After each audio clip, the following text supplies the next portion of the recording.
Grandes cientistas eram artistas.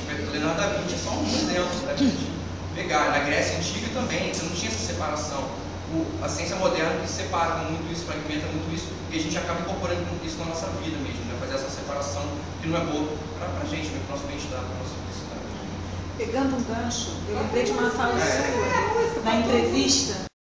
Instrumental, na verdade, um estilo chamado que eu gosto muito, que eu estudava, que é smooth jazz, né? Que é um tipo de jazz instrumental que tem uma pé no soul music e tal, uma versão da música Rock Thrill do Michael Jackson. Não sei se vai dar pra ouvir legal aí, tá muito baixo.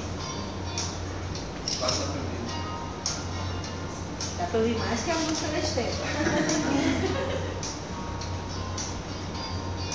Foi gravado em casa, assim, num estúdio. Um estúdio que quase que Mas aí você toca com guitarra.